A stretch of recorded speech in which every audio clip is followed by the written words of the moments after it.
नमस्कार, मैं हूं माधुरी। आप देख रहे हैं वागड़ वार्ता 91। वागड़ वार्ता 91 में आपका स्वागत है। प्रदेश और संभाग की ताजा तरीन खबरों से अपडेट रहने के लिए आज ही हमारे चैनल को सब्सक्राइब कर लें और बेल आइकन को जरूर दबाएं।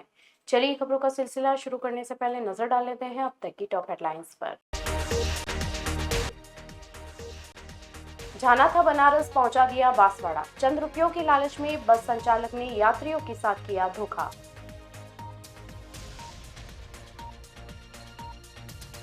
माही परियोजना काम की रफ्तार पर उठे सवाल। विधायक ने मुआवजे और नहर निर्माण में देरी पर जताई नाराजगी। मवेशी के लिए पाला तोड़ते वक्त हुआ हादसा, पेड़ से गिरने से बच्ची हुई गंभीर घायल।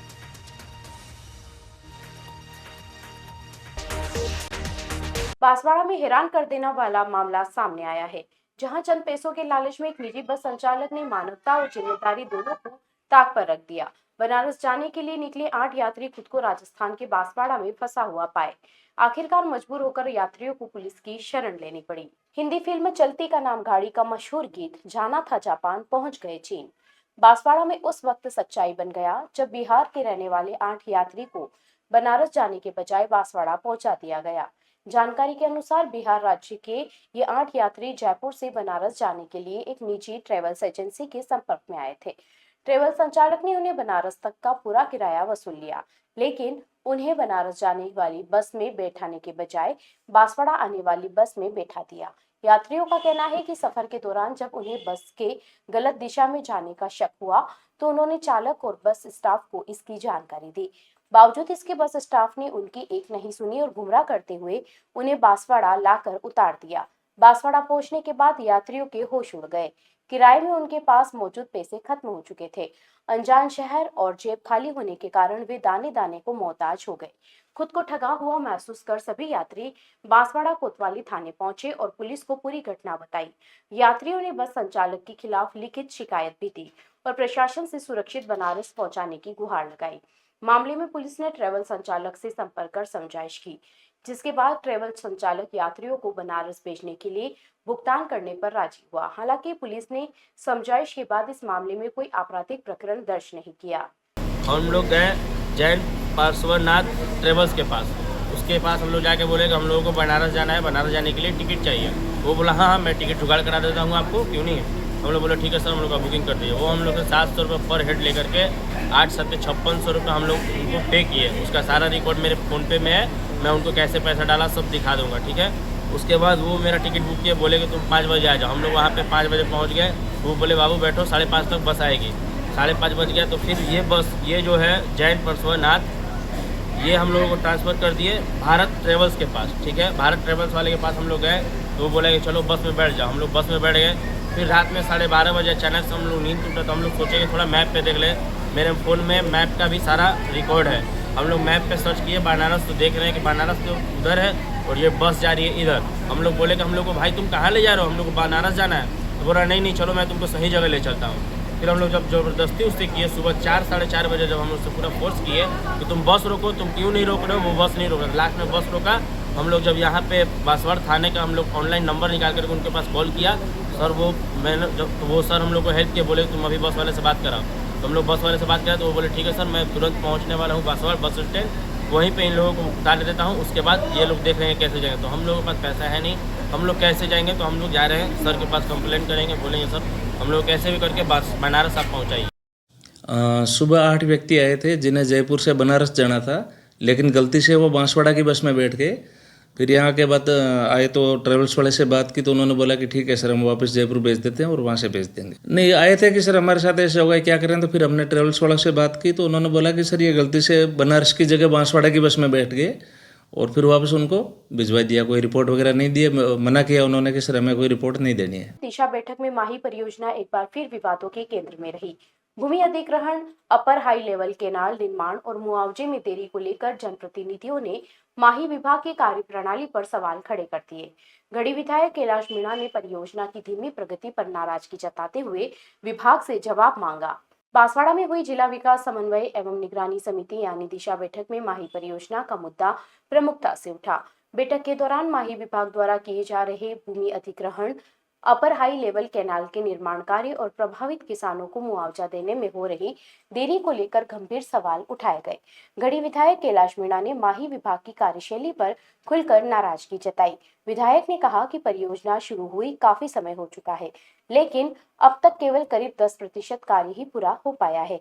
उन्होंने सवाल उठाया कि इतनी धीमी गति से काम होने पर परियोजना समय पर कैसे पूरी होगी और इसका लाभ किसानों तक कब पहुंचेगा। विधायक ने निर्माण कार्य की गुणवत्ता और भविष्य की समय सीमा को लेकर भी चिंता जताई। इस पर माही विभाग के अधीक्षण अभियंता ने सफाई देते हुए बताया कि परियोजना को नवंबर 2026 तक पूरा करने का लक्ष्य निर्धारित किया गया है और निर्माण कार्य लगातार जारी है। हालांकि बैठक में मौजूद अन्य सदस्यों ने नहर निर्माण की गुणवत्ता पर भी असंतोष व्यक्त किया, विशेष रूप से नहरों में पानी के सीपेज की समस्या को गंभीर बताते हुए इसके शीघ्र समाधान की मांग की। सदस्यों का कहना था कि सही समय पर रहते हुए खामियों को दूर नहीं किया गया तो भविष्य में परियोजना से अपेक्षित लाभ नहीं मिल पाएगा। दिशा बैठक में माही परियोजना को लेकर जनप्रतिनिधियों की नाराजगी साफ दिखाई दी, जिससे ये संकेत मिला कि आने वाले समय में विभाग पर कार्य में तेजी और पारदर्शिता बढ़ाने का दबाव और बढ़ सकता है। बांसवाड़ा जिले के दानपुर क्षेत्र से एक दर्दनाक हादसे की खबर सामने आई है। मवेशी के लिए पेड़ से पाला तोड़ते समय एक नाबालिग बच्ची ऊंचाई से नीचे गिर गई। हादसे में बच्ची गंभीर रूप से घायल हो गई, जिसे तत्काल जिला अस्पताल में भर्ती कराया गया है। घटना के बाद परिजनों और ग्रामीणों में चिंता का माहौल है। बांसवाड़ा जिले के दानपुर क्षेत्र के सालियाबड़ी गांव में मवेशी के लिए पाला तोड़ते समय एक दर्दनाक हादसा हो गया। जानकारी के अनुसार 12 वर्षीय पायल पेड़ पर चढ़कर पाला तोड़ रही थी। इसी दौरान अचानक उसका पैर फिसल गया और वह संतुलन खोकर ऊंचे पेड़ से नीचे गिर पड़ी। हादसे में बच्ची के हाथ और पैर में गंभीर चोटें आई हैं। बच्ची के गिरते ही मौके पर मौजूद परिजन और ग्रामीण घबरा गए। तत्काल 108 एम्बुलेंस को सूचना दी गई, जिसके बाद घायल बच्ची को जिला अस्पताल बांसवाड़ा पहुंचाया गया। अस्पताल में डॉक्टरों ने प्राथमिक उपचार के बाद बच्ची के घावों पर 5 टाके लगाए। फिलहाल बच्ची का इलाज जारी है और चिकित्सकों के अनुसार उसकी हालत स्थिर बनी हुई है। ग्रामीणों का कहना है कि मवेशी के लिए पाला तोड़ने के दौरान बच्चों और महिलाओं को अक्सर इस तरह के जोखिम उठाने पड़ते हैं। ऊंचे पेड़ों पर चढ़कर पाला तोड़ना जानलेवा साबित हो सकता है। इसके बावजूद ग्रामीण क्षेत्रों में यह मजबूरी बनी हुई है। वहीं ग्रामीणों ने प्रशासन से मांग की है कि मवेशी के लिए सुरक्षित विकल्पों और जागरूकता पर ध्यान दिया जाए, ताकि भविष्य में इस तरह के हादसे न हो पाए। बांसवाड़ा के कुशलगढ़ बाग मैदान के पास वल्लभ भाई पटेल पार्क में आज पहली बार फ्लावर प्रदर्शनी आयोजित की गई। इसका आयोजन अनूठे कार्यक्रम में जिले के कई ग्रुपों ने भी भाग लिया। वेस्ट सामग्री के आकर्षण में गमले, कंपोस्ट खाद्य और सुंदर फूलों के बगीचे तैयार किए गए। प्रदर्शन का उद्घाटन जिला कलेक्टर डॉक्टर इंद्रजीत सिंह यादव ने फीता काटकर किया। उन्होंने आमजन से अपील की है कि घरों में हरियाली बढ़ाने के लिए वेस्ट का सही उपयोग करें। फ्लावर शो प्रदर्शनी में जिले के विभिन्न समूहों ने अपने अपने तरीके से वेस्ट सामग्री का उपयोग करते हुए गमले और कंपोस्ट खाद्य तैयार किया। इन गमलों में सुंदर फूलों को लगाया गया और उसके बाद इन फूलों का बगीचा तैयार किया गया। कार्यक्रम में उपस्थित लोगों ने इन बगीचों और गमलों की खूब सराहना की। जिला कलेक्टर डॉक्टर इंद्रजीत सिंह यादव ने कार्यक्रम का उद्घाटन करते हुए कहा कि इस तरह के आयोजनों से न केवल पर्यावरण संरक्षण का संदेश मिलता है, बल्कि लोगों में रिसाइकलिंग और हरियाली बढ़ाने की भावना भी जागृत होती है।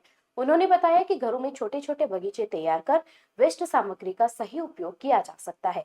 प्रदर्शनी में शामिल प्रतिभागियों ने अपने अपने बगीचों और पौधों को सजाकर आमजन के लिए आकर्षण दृश्य प्रस्तुत किया। बच्चों और युवा वर्ग ने भी उत्साहपूर्वक भाग लिया। आयोजकों ने बताया कि यह कार्यक्रम पर्यावरण जागरूकता फैलाने, स्वच्छता और हरियाली बढ़ाने की दिशा में महत्वपूर्ण कदम है। प्रतिभागियों ने वेस्ट सामग्री का रचनात्मक उपयोग करते हुए यह संदेश दिया कि घरों और शहरों में छोटे छोटे प्रयास से वातावरण को स्वच्छ और हरा भरा रखा जा सकता है। रिसाइकलिंग का जो कॉन्सेप्ट हमेशा रहता है कि चीज़ों को बाहर फेंकने की बजाय उनको और बेहतर कैसे उपयोग किया जा सकता है, उस पर आधारित कॉन्सेप्ट भी यहाँ पे यूज़ किया गया है। तो मेरा मानना है कि इससे हमारे ख़ास तौर पे जो शहरी क्षेत्र के लोग हैं, इनमें पर्यावरण के प्रति और अच्छी जागरूकता रहेगी। मेरी तरफ से इस समूह को बहुत बहुत शुभकामनाएं और इस प्रयास को आप निरंतर तौर पर रखें। बांसवाड़ा जिले में पहली बार राजस्थान नेत्र रोग समिति के तत्वाधान में मध्यावधि रोस्कॉन के अंतर्गत एक दिवसीय नेत्र रोग सेमिनार आयोजित किया गया। इस कार्यक्रम में राजस्थान के साथ साथ गुजरात से आए नेत्र रोग विशेषज्ञों ने हिस्सा लिया। सेमिनार का मुख्य उद्देश्य नेत्र रोगों के उपचार में नई तकनीकों और आधुनिक सर्जरी पद्धतियों पर चर्चा करना था। स्थानीय चिकित्सकों ने इसे बांसवाड़ा में नेत्र चिकित्सा के लिए महत्वपूर्ण कदम भी बताया। बांसवाड़ा शहर के एक निजी होटल में आयोजित एक दिवसीय नेत्र रोग सेमिनार में राजस्थान और गुजरात के कुल 90 से अधिक नेत्र विशेषज्ञ शामिल हुए। कार्यक्रम का आयोजन राजस्थान नेत्र रोग समिति के तत्वाधान में किया गया और इसका लक्ष्य नेत्र रोग चिकित्सा में नवीनतम तकनीकों और उन्नत सर्जरी पद्धतियों पर चर्चा करना था। सेमिनार में विशेषज्ञों ने विभिन्न नेत्र रोगों की त्वरित और प्रभावी उपचार के लिए नई तकनीकों का प्रदर्शन किया। इसमें लेसिक सर्जरी, रेटिना और कार्निया संबंधी उन्नत तकनीकें और भविष्य की संभावनाओं पर विस्तार से जानकारी दी गई। डॉक्टरों ने कहा कि इन तकनीकों के उपयोग से मरीजों को कम समय में बेहतर उपचार उपलब्ध होगा और जटिल नेत्र रोगों का समाधान भी अधिक प्रभावी होगा। इस कार्यक्रम का आयोजन बांसवाड़ा के वरिष्ठ नेत्र रोग विशेषज्ञ डॉक्टर नवरत्न जैन और डॉक्टर हार्दिक जैन ने किया। आयोजकों ने बताया कि ऐसे सेमिनार स्थानीय चिकित्सकों के लिए सीखने का अवसर होते हैं और जिले में नेत्र रोग चिकित्सा के क्षेत्र को नई दिशा देने में मदद मिलती है। स्थानीय डॉक्टरों ने उम्मीद जताई कि इस पहल से बांसवाड़ा में नेत्र चिकित्सा की गुणवत्ता बढ़ेगी और मरीजों को आधुनिक सुविधाएं सीधे अपने क्षेत्र में उपलब्ध होंगी। इसके साथ ही भविष्य में ऐसे प्रशिक्षण कार्यक्रमों के नियमित आयोजन से चिकित्सकों का कौशल और विशेषज्ञता भी लगातार उन्नत होगा। इस बार हमें सौभाग्य प्राप्त हुआ कि हम ये कॉन्फ्रेंस ऑर्गेनाइज कर पाए। तो इस समय बांसवाड़ा के अंदर लगभग 90 ऑप्थेल्मोलॉजिस्ट आए हैं, जो कि अलग अलग शहरों से, जैसे कि जयपुर से, अहमदाबाद से, अजमेर से, उदयपुर से, सब लोग मिला के लगभग 90 डॉक्टर यहाँ पे इस कॉन्फ्रेंस को अटेंड कर रहे हैं। और ये हमारे लिए बहुत अच्छी बात है और हमें बहुत कुछ यहाँ पे नया सीखने को मिलेगा। नई तकनीक, नया लेज़र, नई मशीन के बारे में हमें सब कुछ, बहुत सारी नई चीज़ें, नए लेंसेज के बारे में हमें पता चल रहा है। चलते चलते फिर नजर डालते हैं आज की टॉप हेडलाइंस पर। जाना था बनारस, पहुंचा दिया बांसवाड़ा। चंद रुपयों के लालच में बस संचालक ने यात्रियों के साथ किया धोखा।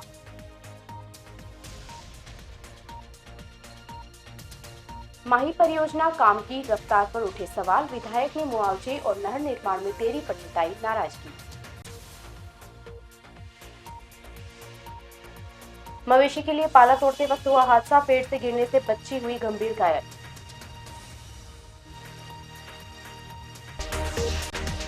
अपने स्मार्टफोन पर प्रदेश भर की खबरों से अपडेट रहने के लिए आज ही हमारे चैनल को सब्सक्राइब कर ले और बेल आइकन को जरूर दबाएं। फिलहाल इस बुलेटिन में इतना ही। अब दीजिए इजाजत। माधुरी को आप जुड़े रहिए वागड़ वार्ता 91 के साथ। नमस्कार।